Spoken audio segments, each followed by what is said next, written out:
안녕하세요. 김미경 심리상담소의 김미경입니다. 몸과 마음 잘 지켜내셨나요? 날씨가 추워지니까 운동하러 나가는 것을 포기하진 않으셨나요? 그때는 집에서라도 스트레칭을 하는 습관을 들이시면 돼요.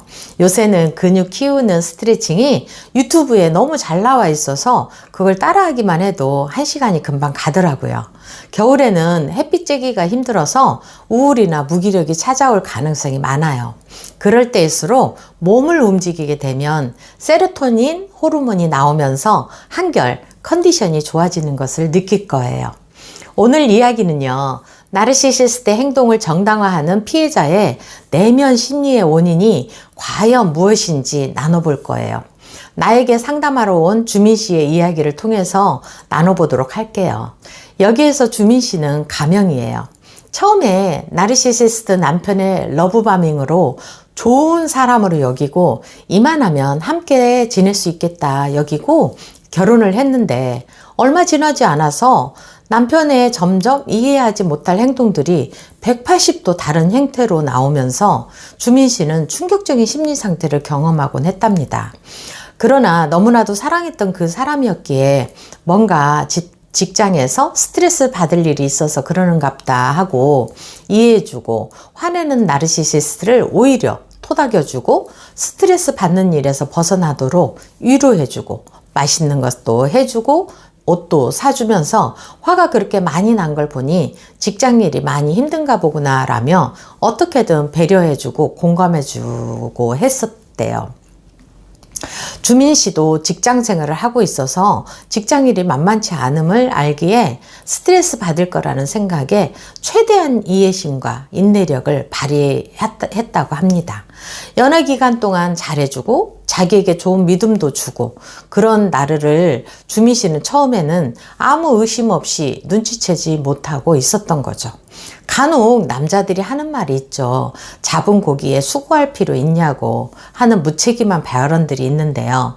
그래서 결혼한 후에는 상대방에 대한 예의나 배려 없이 인격적인 모독과 이기적인 행동들을 하게 되는데요. 이런 가치관을 가진 사람에다가 자기애적 나르시즘이 강하다 보면 어디서부터 손을 대야 할지 감을 잡을 수 없게 될 거예요. 인간이 아니라 악을 행하는 괴물을 대하는 거죠.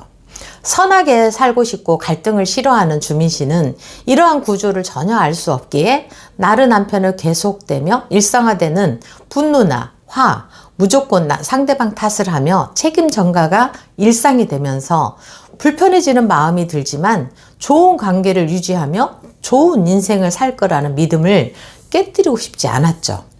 그러한 까닭에 주민 씨는 계속적으로 이해를 했어요. 그리고 인내를 했죠. 주민 씨의 불편한 마음만 돌리면서 나르 남편을 좋은 쪽으로만 생각하며 지냈던 거예요. 주민 씨를 매번 무시하는 나르 남편과의 평화를 유지하기 위해 과도하게 몰두하면서요. 이해하지 못할 상황도 억지로 이해하려고 노력을 했답니다. 물론 도저히 안 되겠다 싶을 때는 싸움도 하고요. 대응도 해봤지만 나르 남편은 더욱더 길길이 날뛰면서 상대방에게 분노를 폭발하는 그런 행동들을 했어요. 그래서 주민 씨는 그럴 때마다 그냥 포기하곤 말았죠. 모욕과 부당한 일이 비일비재하면서 생존 모드에 빠진 거예요. 자기의 관심사나 스스로를 위한 시간을 깊이 가질 여유를 잃어버리게 됐는데도 주민 씨는 알아채지를 못하고 있었던 거죠. 나르 남편이 친 덫에 걸려서 거기에서만 빠져나오려고 버둥거리는 상태가 된 거였어요. 삶에서 필요하고 중요한 것들을 나르시시스트 때문에 점점 잃어버리고 있다는 사실도 알아채지 못하면서요.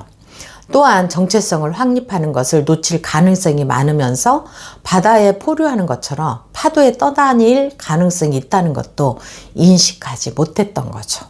주민 씨는 자신을 점점 잃어가며 나르시시스트 남편에게만 집중되어 가고 있었던 거죠. 항상 주민 씨를 위에서 내려다보는 말투와 행동, 자기 중심적이어서 나르 남편은 대우받기를 원해서 작은 것 하나도, 예를 들어서 빨래를 개키는데도 나르 남편의 옷이 주민 씨의 옷 밑에 두기라도 하면 친정에서 배우지 못했다고 비난한다든지, 사소한 것 하나까지도 나르 남편은 자신을 더 중요하게 특별하게 하지 않으면 기어이 공격을 하는 행동을 하게 된 거예요. 과도하게 자신에게 몰두해 있고 타인을 무시하는 언행을 일상적으로 하면서 자신의 장점은 과대평가하고 나르 자신의 실패나 잘못한 일들은 언제 그런 일이 있었냐는 듯이 태연하게 있었죠. 질투심이 또한 강해서 주민 씨의 일거수일투족을 관찰하면서 TV에서 나오는 사람을 칭찬하거나 아는 사람을 칭찬하면은 나르 남편은 시기 질투로 못 견뎌 하면서 주민 씨를 괴롭히곤 했었죠. 이럼에도 불구하고 주민 씨는 10년이 넘게 나르 남편의 행동을 정당화하는 인지 부조화가 일어나고 있었어요. 인지 부조화라는 것은요, 자신에게 도움이 되는 믿음을 유지하기 위해서 명백한 사실 정보를 걸러내고 있는 거예요. 개인이 자신의 신념이나 믿음, 가치관과 실제 현실이나 행동이 불일치하거나 일관적이지 않거나 불편함을 느껴서 그 불일치를 제거하려는 행위를 하게 되는 거죠. 예를 들어서 나는 술을 마시는 건 좋지 않고 술을 마시지 않겠다라는 신념이 있는 사람이 와인 한 병을 다 마셔버렸어요. 그러한 상황에서 자신의 가치관과 정반대 행동을 했기 때문에 불편한 감정을 느끼게 되는 거죠. 그 불편한 감정을 제거하고자 이렇게 생각하는 거예요. 와인은 조금씩은 마셔도 괜찮아. 와인은 술도 아니야. 라고 하면서요. 주민 씨의 경우에도 나르 남편으로 인해서 불편한 감정이 올라올 때마다 나르 남편이 그렇게 나쁘진 않아. 잘할 때도 있고 장점도 많아. 라고 생각하면서 스스로를 그냥 설득하는 거예요. 나르 남편과의 좋은 추억도 있었고 잘해줄 때도 있었다고 나르시시스트와의 관계를 정당화하는 거죠. 자신이 피해를 당하고 있다는 것을 인정하고 싶지 않은 거예요. 그리고 그런 마음이 내면 깊숙이 자리 잡고 있었던 거죠. 주민 씨가 나를 찾아온 것은 우울증과 무기력증으로 찾아왔어요. 삶이 공허하고 살 가치가 없다고 자꾸 느껴진다는 거죠. 상담을 통해서 남편의 자기애적인 나르시즘으로 주민 씨의 삶은 황폐해져 가고 있었던 거죠. 나르 남편을 그동안 정당화하면서 살아왔고 그 장막을 걷어내기가 너무나도 두려웠던 주민 씨에게 먼저 현실을 직시하고 진실을 알게 하는 건 충격적이긴 하지만 먼저 알아차리는 일부터 해야 했어요. 그래야 다음 단계로 넘어갈 수가 있었으니까요. 자신의 감정을 하나하나 들여다보게 했죠. 지금의 내 감정은 무엇이지? 혼란스러운? 그러면 혼란스러운 감정은 왜 생겼지? 이 감정을 어떻게 다루어야 하지? 그럼 자신을 위해서 이 혼란스러운 감정을 다루기 위해서 어떻게 해줘야 이 감정에서 벗어날 수 있을까? 이렇게 감정이 생길 때마다 기록하면서 감정을 알아차리며 방법을 찾고 현실을 직시하게 했죠. 이런 일이 내게 일어나고 있다는 것을 감당하기 힘든 상황이지만 있는 그대로를 인정하고 지금 피해를 입고 있다는 사실도 인정하면서요. 그 다음 단계로 내면의 중심에 있는 자신을 포옹하는 실천을 했어요. 가족, 교육, 사랑, 안전, 평화, 종교, 커리어 등 자신에게 소중한 가치가 무엇인지 찾아보게 했고요. 나르시시스트가 아닌 내가 무엇을 중요하게 생각하는지를 알아가기 시작했죠. 그 가치를 하나씩 실천에 옮기도록 했죠.